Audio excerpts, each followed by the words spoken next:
Hello there and welcome to another video, and this is a tricky one for me because I've already recorded this several times and I've deleted the other videos because I get a little bit too emotional about this topic. And the topic is, of course, capacity planning in Jira. Now, this was something that was announced a while back in the developers forum, that they were thinking about adding capacity planning back into Jira again. We used to have, not the best one, but we used to have something based on individual capacity back in advanced roadmaps before it was removed, and you now know it as plans. But ever since then, we have had no way to actually have any form of tracking of capacity in the Atlassian platform. So when they announced that they wanted to have this back in Jira, I was super excited. And on December 12th, I had to check, on December 12th now, just before Christmas, they added a community community forum post about this one, and I was super disappointed. What they are doing is not what I think that we need, and I have some opinions on it, and I will try to not get too carried away in this video like I have in the other ones. So first, let me explain what is capacity planning. So capacity planning is very simple. It's nothing magical about it. It's not something that is very complicated. It is the availability that you have as an employee or as a contractor, and that is the time that you can commit to doing something. That's your capacity. It's very simple, and the problem is you need to have capacity planning. When you need to plan something ahead of time, you need to first know who's available. Do I have the right resources? Do I need to hire someone? Do I need to bring in a contractor and so on? That's the first part that you need the capacity planning for. And the other thing that you need capacity planning for is in combination with estimates.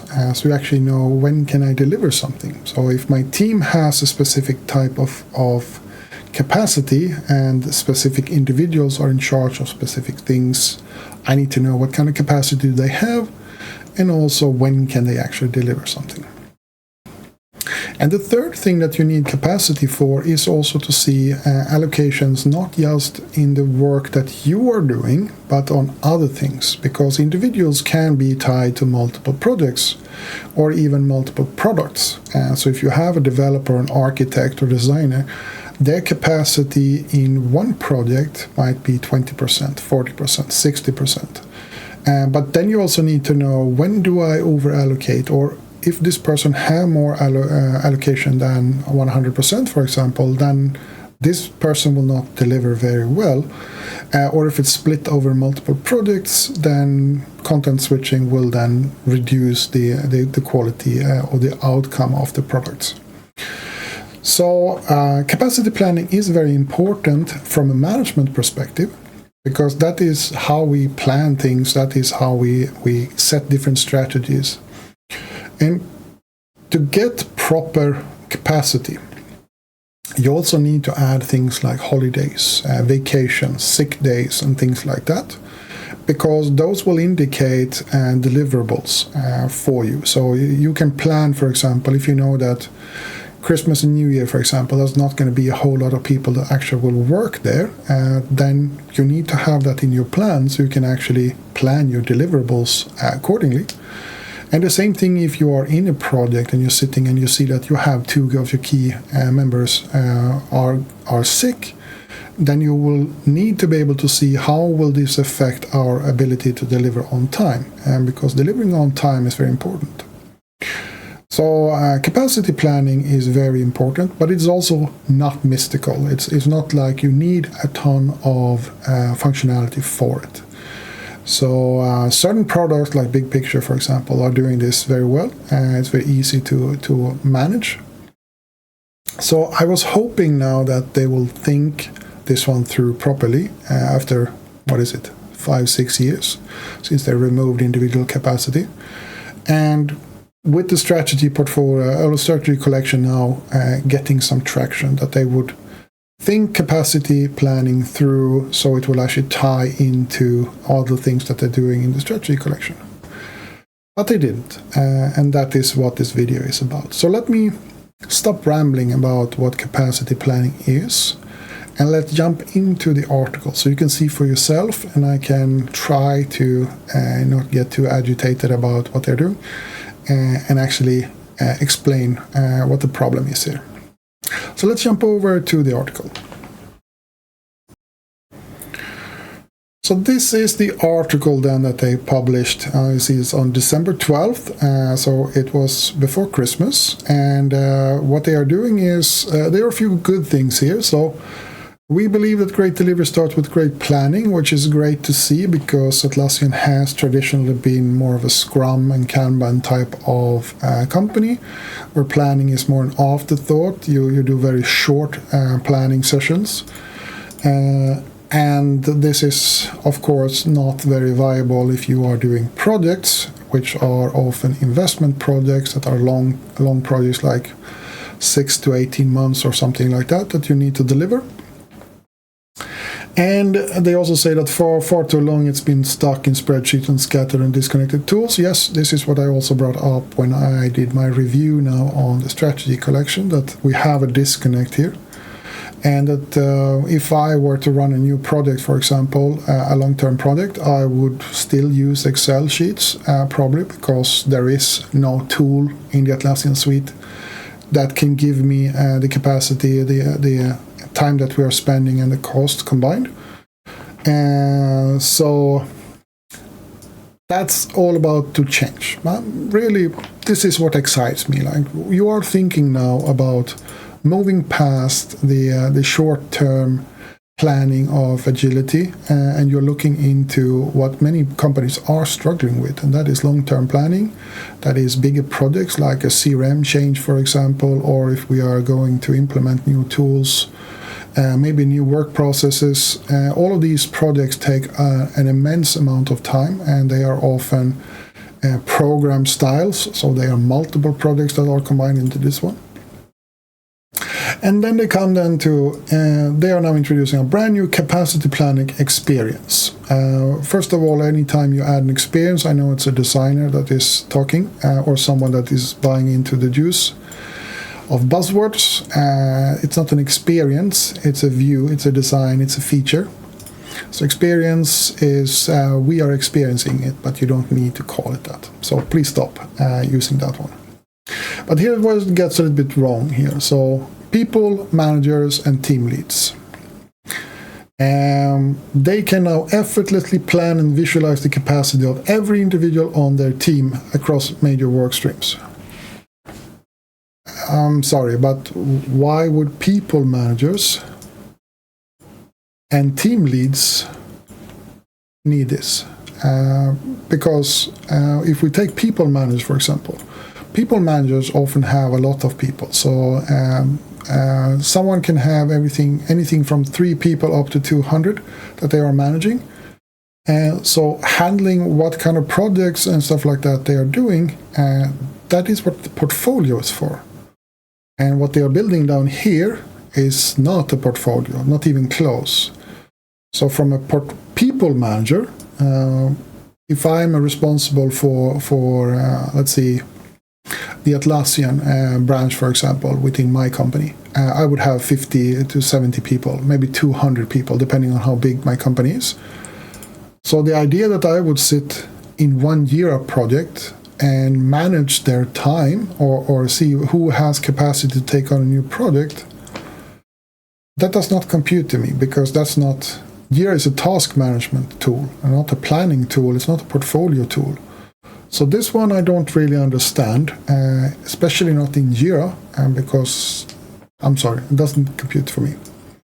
And team leads, as a team lead, if you are executing on a team level, which means that you're usually working with a product, like you are a continuous delivery team, there's never been any problem, because you need to know, everyone's time. They are part of your team.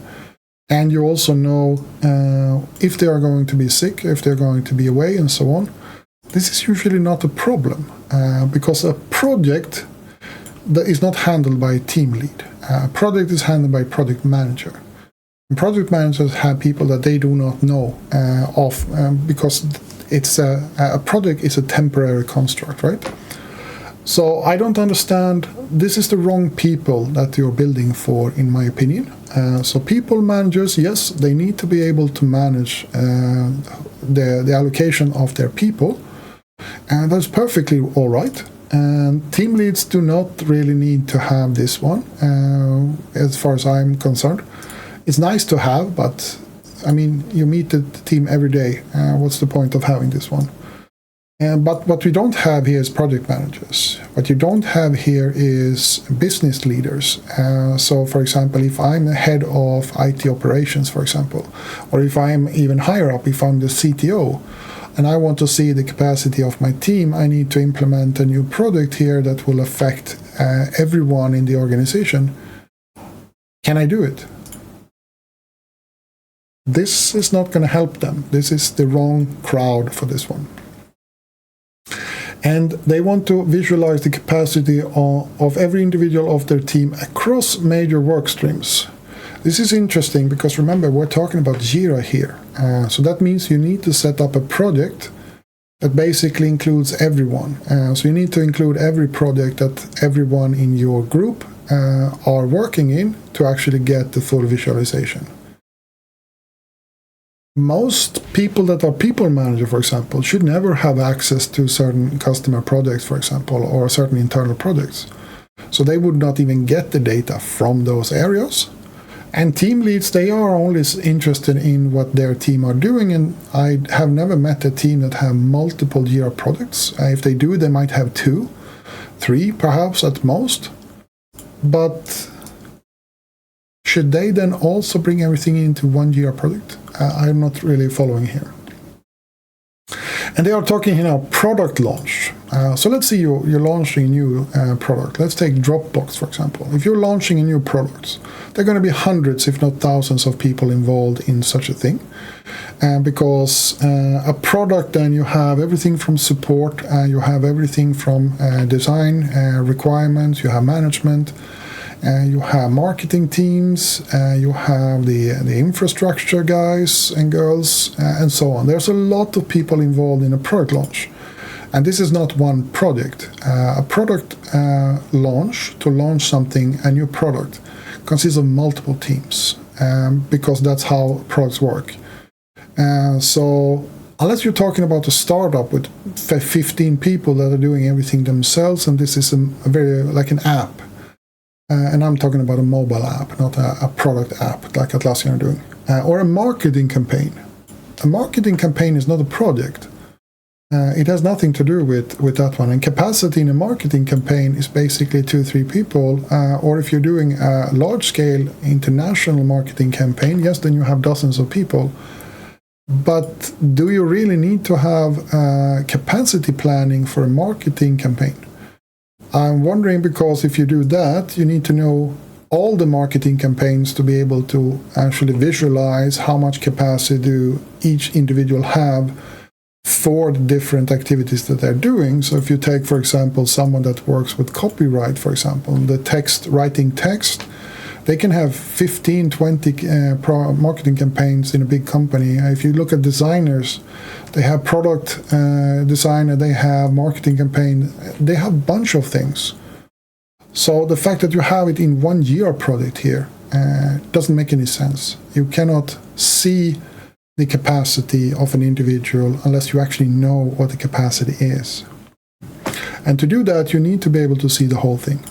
Now, conference, if you do something like Teams 25, yes, that's a project, because that's a ton of work that you need to put into that one. And Atlassian is doing great, by the way. So this one, yes, and anything in between. You have no project here. There are no projects mentioned here. This is not a product launch, is not a project. This is a program with multiple individuals. Marketing campaign is not a project. It's a campaign. It's a deliverable, just like anything else. A conference is a project, yes. It is probably a program as well, because you have everything from setting up the stages to marketing campaigns to planning the staff and so on. So this paragraph here tells me that they are on the wrong level. They're still thinking small. And that means that they are missing the point here. Now, they are looking now for 20 customers, and I would very much like to have something like H&M or Amazon or I don't know, Electrolux, anyone that is fairly big multinational company, and see how do they actually work with this one. Because it's easy to throw in small tools for small teams, because if you are 50 people in the organization, you don't really need much. It's very easy to keep track of everyone. When you have 5,000, 10,000, 100,000 employees, and you need to actually do capacity planning, that's a whole different ballgame. And I don't think they have actually built this for big multinational companies. I think this is still for very small to medium companies that they are thinking of. And I still don't think this is enough. But let's jump into a few views here. So this is what it will then look like. So you have the capacity tab here. And the capacity tab will then be in addition to a Jira board, basically, or a Jira product. Your space, sorry, I still forget to call it space. And if you look at what we are looking at here, you will see that you have capacity per person. And you will see 100% and 50%.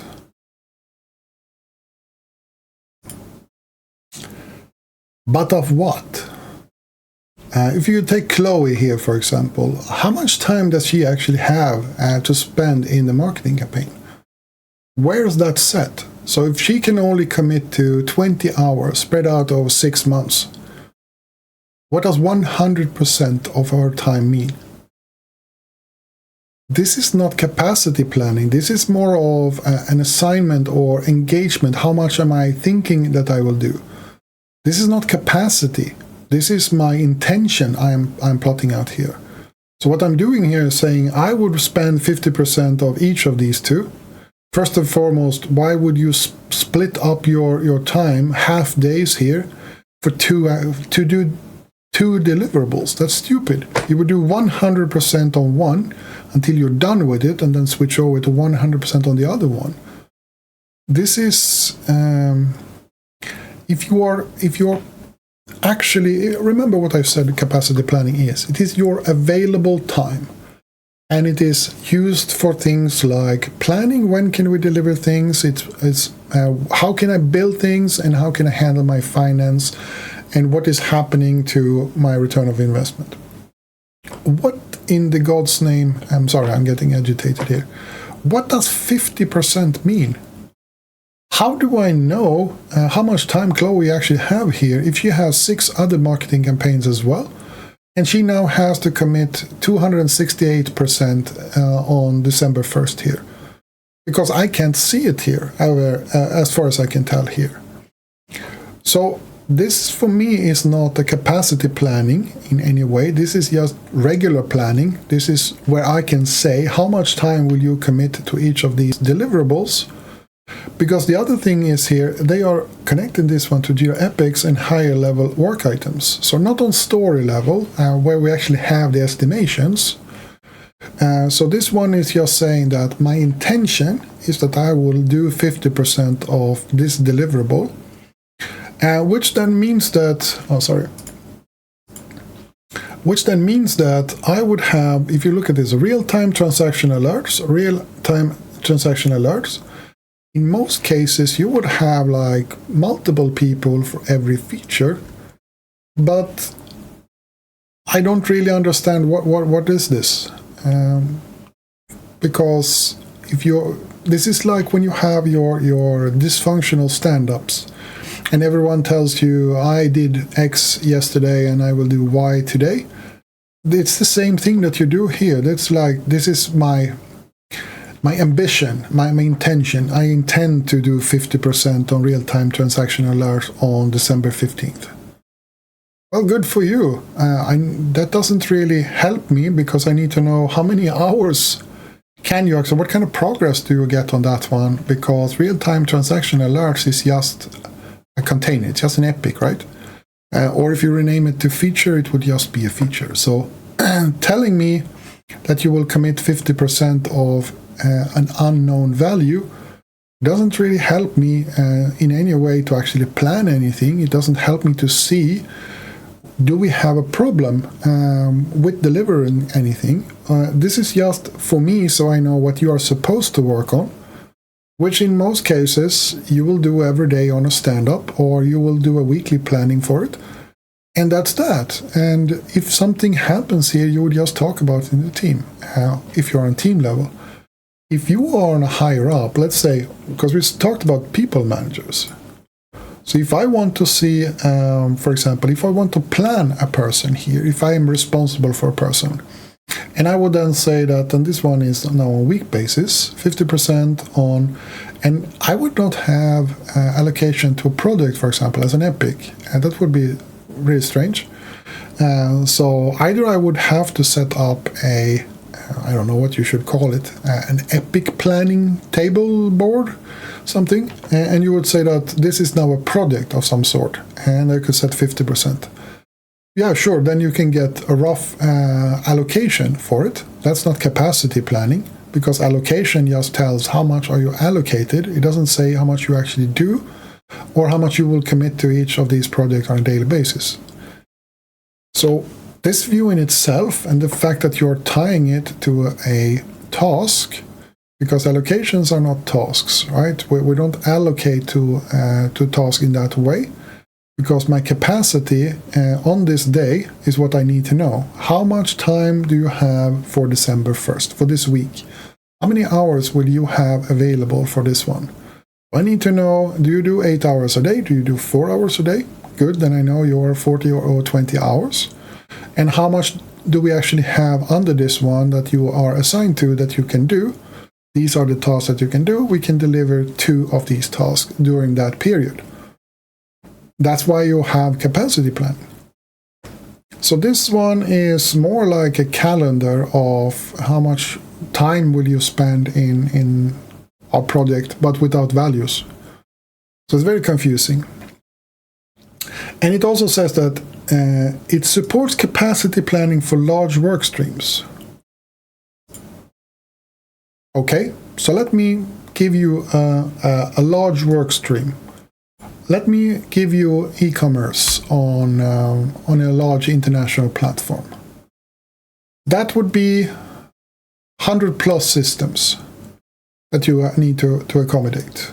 You have transportation, you have support, you have the e-commerce platform itself, you have content management, you have marketing, you have all of these things, you have finance, you have billing, you have legal. All of these ones belongs to one work stream, because e-commerce is one work stream. Imagine having this one for that. I cannot visualize that because it would be too much, and the fact that I would have real-time transaction alert, or let's just take testing for the entire e-commerce chain, for example. I want to see how much availability do I have for a tester to do a end-to-end testing. How am I supposed to do that if they are working in 6 different streams, if they are working in 5 projects, and this is the view that you get? Where is the actual capacity here? Because these ones only say my intentions of the hours I have available for the work done in this Jira space. Okay, let's move on. Okay, so they have captured time off and non-project work. So they are now adding here some red stuff, I guess. But they don't have calendars. So if you look at tempo and big pictures, which are the 2 big ones if you want to actually have capacity planning, they both have schedules. They both have calendars. So what you do is you assign, for example, the Swedish calendar to me, who works from Sweden, and that one will have all the red days and all the holidays connected to Sweden that I'm responsible for. And in there I will put in things like vacations, if I have parental leave and stuff like that. And training, RKB, KTLO, how would you put this in? So if I'm away on a conference, for example, that would be a leave of some sort. So then I would actually put that in somewhere, I guess, because it doesn't really say. So I'm confused. So if I, for example, here now have on December 1st, this week here, I need to go to the doctor's appointment. I need to go check my diabetes. I will be away for 2 hours. Where do I put that? Do I put it in my profile somewhere? Do I put it in a task? Do I reduce this one? Should I calculate it myself? And yeah. So you can see my frustration here, because this is at such a low level, and this one is for the wrong people at the scale that doesn't really is where you need capacity planning for it. So right now, for example, you only have percentage, and they are now going to build time-based allocations. And remember, we're now talking about allocations here, which is now where you allocate time. That's not capacity. Remember that allocations is what you put into the capacity to see how much you can actually fit. So first you need to have the allocation, so you can actually, you need to have the capacity first, but you don't have capacity here anywhere. I can't see anywhere how much of my time I can actually commit to this Jira space. And that's the first thing that you need to have. And the second thing you need to have is then how many hours are you actually when I want to see, are you over allocated, or do you have too much things to do, or are you splitting your attention too much? It's not here, and we need to have that one more than we need to have how much a person is actually allocated to a feature. And they also work first resourcing view. Start with the work and its estimated effort, then allocate individuals according to forecast. That's what portfolio management is. That's what you're doing in portfolio management. First, you set the work. This is where you have the VBS, the work breakdown structure. This is where you actually define the work that you're supposed to do. And then you look at what kind of roles do I need to assign to this one so I can actually get this done. And then you look for, do I have any individual that I can actually do this? And this is where you need to have the capacity planning for. So you can see, is this person or these persons I'm considering to add to my project, do they have the availability and the capacity to take on this project?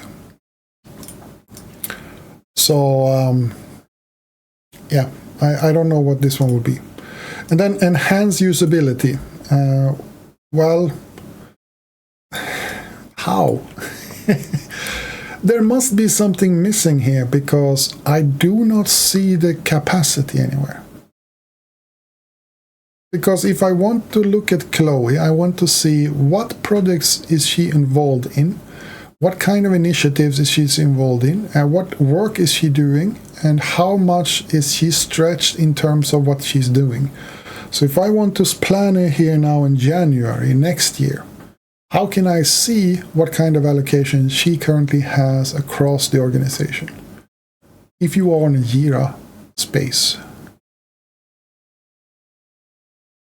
I'm not seeing how this will be done. And of course, I've added some thoughts down here. So yeah. And I also wrote an article about this one. I'll show you this one. So yeah, I don't actually understand anything. So what my suggestion for this one, how you should build a capacity planning properly, that will actually be usable for everyone in the organization, is that first you need to break them down into 4 different objects. So we already have the first 2, kind of. So user, we have users, those are our accounts. We have our teams, and teams are still a little bit, spread out and scattered around a little bit. We have now multiple objects for it, but at least we have a team object, I think, everywhere. I don't think we're fully there yet. If we look at some of the applications like aligned. For example, you don't have the same objects here, and you have different objects in the other areas as well. You have the local ones for plans and so on. But if we have team and user, then you have your allocations, or you have your capacity on a user level. The teams is where you will actually assign different work, and then you need to have budget. So you need to have, you either have a fixed annual budget, and that is what most teams currently are working in. These are the operational costs. So you have your salary, and that is tied to a budget that is usually tied to a product or a part of your organization. But then you also have project budgets, which are then investment projects. So they are investment budgets, and they spread across basically everything. So you can have a project that actually stretches over multiple budget areas. And you need to have those so you can actually connect then money to the capacity to the work, because that triangle is actually what tells you your return of investment. And then you need to have capacity. And capacity cannot be tied to tasks, because task is not, because the capacity is tied to a user, not a task. So a person's capacity is based on the number of hours I have committed to a certain organization. For me, for example, I'm full-time employed, which means 8 hours a day. That is my capacity, and it's between 8 and 5 o'clock. And that's my capacity on a daily basis. And then I can be assigned to a team and also to a budget, and says that for this team, my team allocation here, I will assign then 50% of my time, for example. So I will do 4 hours, or actually I will do 3.2 hours or something like that, because I'm split now between 2 different engagements, which means I have content switching, and that one costs about 10% of your time. 10 to 20% depending on your personality type. But then I know on my user level, I can see I'm now split over 2 teams. And I can also see that each team now have a budget that is connected to them. So one team will be an operational team. That is my base belonging. And then I would have a project budget, for example, that I'm also tied to. And the reason for this one is that I can have different costs in different teams. So if I have an internal team, for example, then it's usually the same, because everything comes out from the same budget. But if I am an external, if I'm a consultant, for example, then I can have, for one team, I can be $100 an hour. And for the other one, I can be $150 per hour. It depends on the contract that is connected then to the budget. But these one, if we have those four objects, and we are currently missing these 2, they don't exist today, then we can actually do capacity planning, and it can also be something that is viable within the Atlassian platform. And this one is what capacity is. And like I said, it's not a complicated concept. It is the available time that you have and how much you have remaining based on the assignment that you have already been done. So this is very simple. And this is what we then need to have capacity for. So delivery planning, capacity planning, prioritization, reporting costs, and vendor management. These are all activities that we need to do within the organization that requires capacity, so I can actually know what kind of value and how much value I actually get from someone's capacity. And then this is a little bit more detailed then. So you need to have, I would probably set the global capacity up in talent. Because talent is where it should be. That's where you have the HR activities. And this is where you have basically the employments, the contracts and stuff like that. So I would have capacity as part of talent. And I would also say that on the user profile, you need to have capacity also. So you need to have it on the individual level, and then it should be owned then by talent, so you can assign to different products and different initiatives and different budgets there. And then I would do a new app. I would not start hacking up Jira and add values there to do some kind of, I don't know, it's a little bit, let me now dig into nasty words here, but I think that if you want to have proper ways of dealing with allocations, if you want to have proper ways to deal with finance, capacity, and so on, you should have a specific tool for it. And I would have, Align is not a very good tool when it comes to portfolio management. It does not have budgets in the way that I think you need to have it. You don't have it in any other of the strategic tool as well. I would do a new app. I would kill Align and I will build a new app for budget and portfolio management. And then I would make sure that we have the distinction between a budget that you have then for operational and investment that is for investment projects. And with this one, you can now assign then, as I said up here, you can assign a user to a team and a team to a budget, or rather the user in a team to a budget, and then you will have capacity then on a user level, so that one trickles down to the teams. And that way you can actually plan and you can oversee the full allocations of everything that you have. And I think it's time for Atlassian to stop, because I feel that they are doing this quite a lot. They are letting individual platforms or individual apps, like Jira team, for example, here. They are now introducing this concept of capacity, but it's not in any of the other tools yet. So that means that Jira is now going to become a people tool.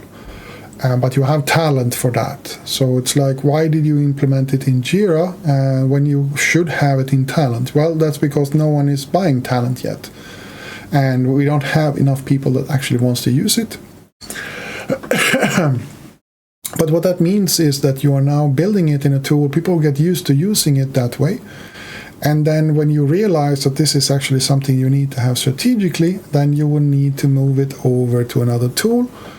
And again, you will have the same situation that you have for Focus now, where you have Goals is now its own app, and it's tied into everything in the Atlassian platform. But you're now going to use Focus then, and now you have two different goal types, two different goal objects. So I think it's time for Atlassian to stop doing this, having individual apps or letting them actually dictate or drive innovation without thinking holistically.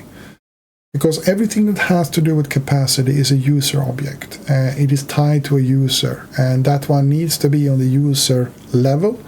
And users are now handled from a financial perspective and also from an allocation perspective in talent. That's the vision, as far as I can tell. And now they are breaking that one, and they're moving it over now to a tool that is used for team management. This is for smaller tasks, for task management on a smaller level. It's not a portfolio tool. Here is not a portfolio tool, unless they are planning to take plans way out where it's currently not. Then there's no point actually bringing it into Jira, because if you can build it in talent instead, and then have a tab that shows you the allocations of the people involved in that project in a way that you can actually make use of. So if I can now go back here to Chloe here, and I can click from this one and say, okay, so this is what you're actually doing. Now I understand why you're stressed all the time, because you're doing your full allocation here is split over two different tasks, and you have 19 other tasks that you're doing at the same time, spread over 4 other projects, and you are at 147% allocation. No wonder you are stressed out of your mind. That's what I need to see. I also need to see that if I want to plan something new here, what is your allocation in 6 months? What is your allocation in 4 months? And how much capacity do you have? Because that's what capacity planning is. So, as you can tell, I'm a little bit frustrated over the fact that Atlassian is still not understanding that there are major concerns in the industry when it comes to strategic planning or planning in general. And they are still trying to put this one team first. And you have to stop doing team first. Teams do not make up the bulk of the organization. It is the organization that you need to put first. And right now, we have, I don't know if anyone find this useful even. If you do, please leave a comment and say that, yeah, this is perfect. This is so I know what they will be working on for the next 6 months. Great.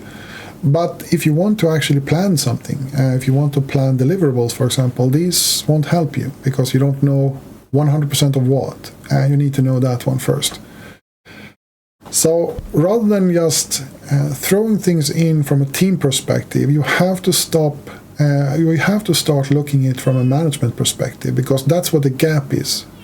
The teams are doing fine in their own products. They don't have a problem with capacity in this way because they know what they're doing, and that's not that many of them.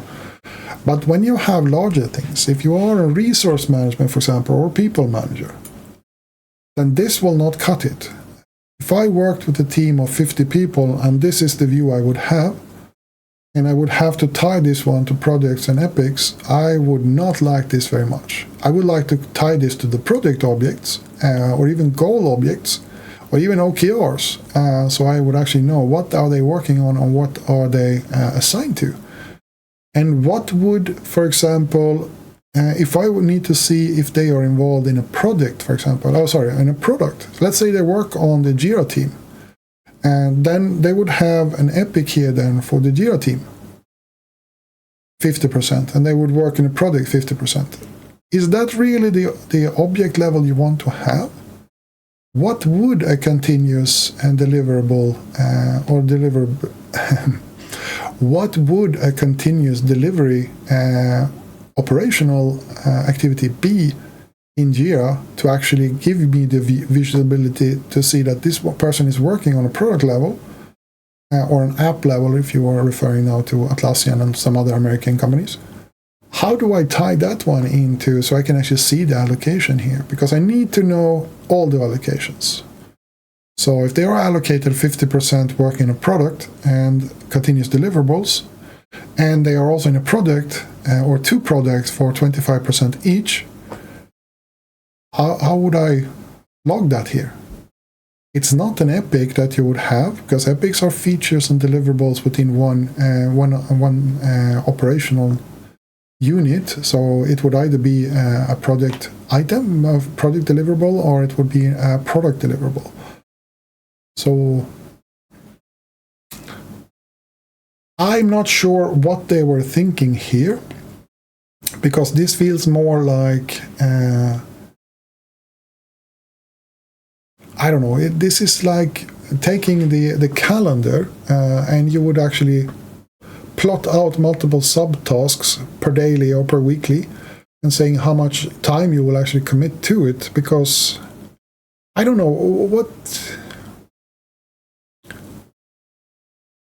is the use case for this one. If I want to see who is doing what in a product, do I really need to be able to see it like this? I cannot talk to the people instead and say, what are you working on this week? Or what will you work on next week? Because if you think about what you do in plans, for example, or even within here, so if you go to your timeline here instead, would you not have exactly the same thing here?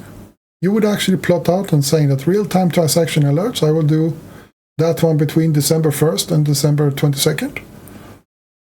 Would that not be enough?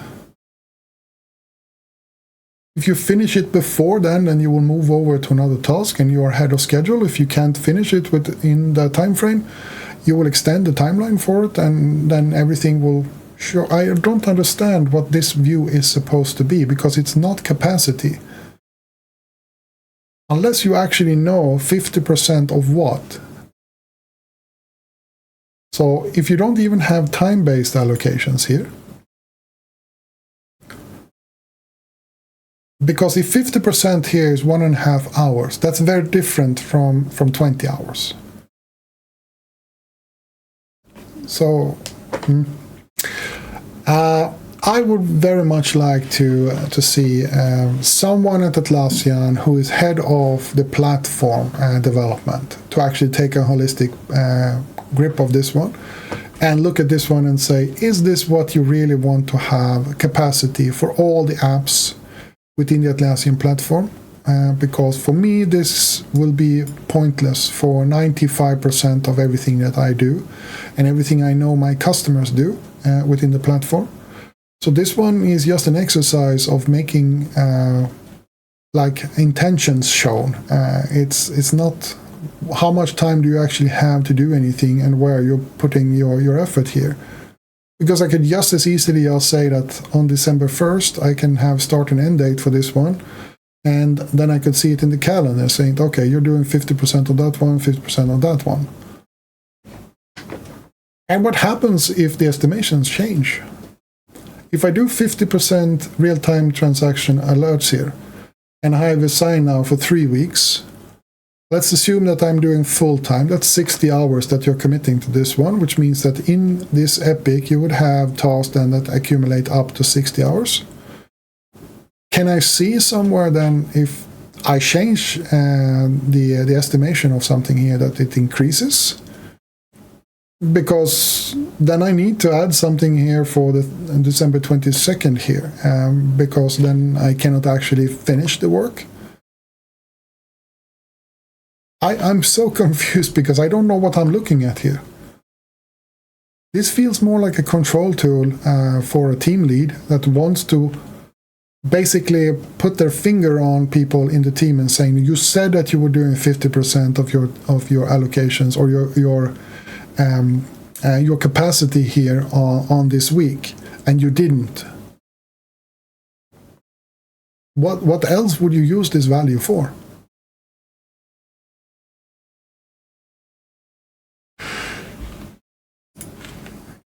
Well, as you can tell, I'm disappointed over what came out of something that I thought would be an amazing thing, because one of the huge gaps that Atlassian currently has is between operational level for the teams, which is where they have always focused, and management, middle management, and even upper management, because they do not have the tools that they need.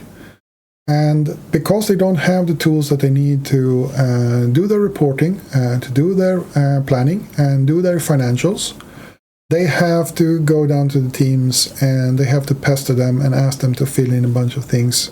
So they get crap data that they still have to put over into an Excel sheet. And worst case, there will be a conflict between management and the teams. And you will, sooner or later, you will end up with a toxic environment and micromanagement. And this is the biggest issue I see in the workplace today, where people are forced to use a tool that they often don't want to fill out. And the purpose of, let's remember, the purpose of Jira and Confluence and all the Atlassian tools is not for the development teams. It's not for the design teams. It is for documentation. It is for control. It's for legal. It is for management. They are the ones that needs it because it aggregates data. It helps the developers and the designers by providing them information if people actually use the tool properly. And as we know, requirements and estimations is in most companies pretty bad. I was going to say a nasty word, but I'm not going to do it, because most of them are trapped in the dysfunctional agile trap. Not proper agile. Agile is not a bad thing, but dysfunctional, where you do ad hoc, you don't document, you make things up on the fly and throw shit on the wall and see what sticks. That's what many organizations are stuck with, and it doesn't work very well. And if that is the level of information you put into the tool, it doesn't really help the developers, and then they will not fill out the information that the management needs, and you have a bad downward spiral there. So capacity planning is a good thing, not just from a management perspective, but it will also protect the people that work there, because one of the most dangerous things is that you don't really see that you're over allocating someone, and they're getting stressed out of their mind because they have too much to do. And by having proper capacity planning, you can see, okay, we're pushing this individual too much. They have too much to do. We need to reduce this one, and we need to give them some space to breathe, because they will get sick if we don't.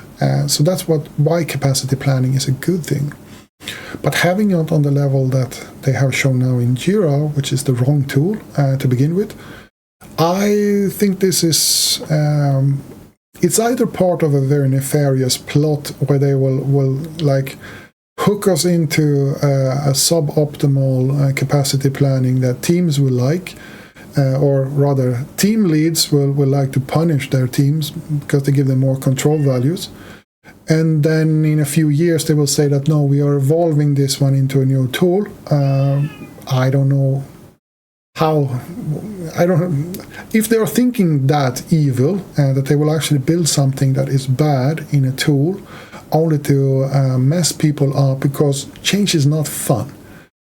So if you're getting used to a tool and you're used to having it where you're working in Jira, for example, and they say that now let's move over to another tool, and when you need to pay for the new tool, you're going to get very upset. It's not going to be very fun, because you have a reduction of functionality in your current product, and you're forced now to buy a new tool. If you build it in the correct tool or the correct tools, then it will be a selling point, and I can choose if I want to have this functionality or not. And if I choose to have it in the correct tool, then you will have it. It will always be there, and you will not be forced to switch later on. So I hope that someone at Atlassian is taking a good look at this one, because the potential for this to be something extremely positive is a very high, because there's a very, very big gap at the moment for PPM tools, where you actually have capacity planning, resource planning as a very key ingredients. Every organization in the world want to keep track of what are my people doing, where are they allocated, and what kind of workload do they have. And also, I need to do something new. How can I find the correct people to bring into this project, so I not only get someone with the skills and the capacity, but also so they are not stressed out of their mind. Because deliverables are not good when you have people that are stressed, because, well, as you know, mental capacity goes down, you get agitated, you have conflicts, everything is bad, and eventually you will get sick and crash and burn. So from a healthcare perspective, from an HR perspective, you need to have capacity planning. From a team lead, you need to know, are my people allocated somewhere else? From a project perspective, you need also to be able to see and plan, are there any risks involved here now if someone is leaving the project, or if capacity is reduced, and so on. So this is a very, very key feature that is currently missing completely in Atlassian. And I think it's not a very difficult thing to build, because capacity, as I said, is very simple. What you need then is the views that will actually show the full capacity, and you need to take into consideration, for example, security. So if I have capacity allocations in one project that I should not be aware of, then how do I show that one? Because if I have a secret project, like when I worked for one of the larger clothing companies here, that they had a super secret, they had a new brand that was coming out, and we were not allowed, we have NDAs, very strict rules, we could not put up any images of the design of this new brand store, and if you have that one, but you still need to be able to see you're working on a secret project, how do you do that without exposing then what the project is, and without exposing what you're doing there? Because you cannot show the actual activities, because then anyone could probably figure out what you're doing. So there's a lot of things that needs to go into this one, and you cannot just think from a product Like if you're building Jira, for example, you cannot think from a product perspective. You need to think from a project perspective also. Every organization has both operational activities and they have investment activities. So, for example, Atlassian is now doing a complete refactoring of their products. They're doing rebranding, all of these things. These are not operational activities. These are investment activities. So then those would need to have a different workflow, a different way of handling resources and so on. But that was way too long, probably, and you probably think that I'm a madman at this point. But for me, strategy, and especially when it comes to planning and doing it right, I don't want to any reversion back to like the big waterfalls that we have in the 80s and 90s, where you had like 2-year planning for an execution that is irrelevant when you're starting it. It's not that kind of planning I'm referring to. I'm referring to strategic planning that you need to have on a quarterly, 6-month, and annual basis, sometimes longer perspective if you have larger investment projects, like if you want to build a new server hall, for example, or you want to move to the cloud if you have everything on-prem, for example. These are longer projects that you need to be able to plan. And it's usually not just one team that you need to plan for. So you need to have a portfolio management, you need to have the capacity for it, you need to know the budgets so you can handle the costs, and you need to have proper estimations so you can actually calculate the cost versus the value that you will get for it, so you can have the return of the investment, both long-term and short-term. So there's a lot of things that goes into this, and I think what they did was basically a prototype. Throw something out there and see how people like it and iterate on it, which is a typical agile way of doing it. But when you're doing these kind of things, it will take years to actually iterate something like this. This is a crucial part that they need to fix now. So letting this one take 5 to 10 years to actually iterate a product, that's not going to fly. People have done this already for 50 years. Just take what they have learned and plan this one properly and do a real product from the start. And then from that one, when you have a proper product based on the findings of thousands, if not millions of people already, then you can iterate on it. But starting small, having some kind of, it's not even capacity, it's some kind of intention view in Jira, the wrong tool, that's, I don't know, I think it's the wrong way to go, and I would really like to see this one changed. I would really like to see, or that they will give us more information on the bigger picture, and this is the beginning. We are going this in this direction further on, but if this is the plan that they have, just throw it out there and doing the, what I call the dysfunctional agile way, just throwing shit on the wall and see what sticks. That's stupid, because you already have hundreds of products that are actually for product management, for portfolio management, for financial management, for capacity planning. They've already done that, so you don't need to invent the wheel again. Just look at what they have done, take the best parts, and build a proper product for it. So that was a lot of rant. Sorry about that one, but this is something I'm very passionate about. And I guess that I will leave you now with a little bit of a calmer tone. And I will just want to end like I always do. And hope that you will have a great day and awesome week.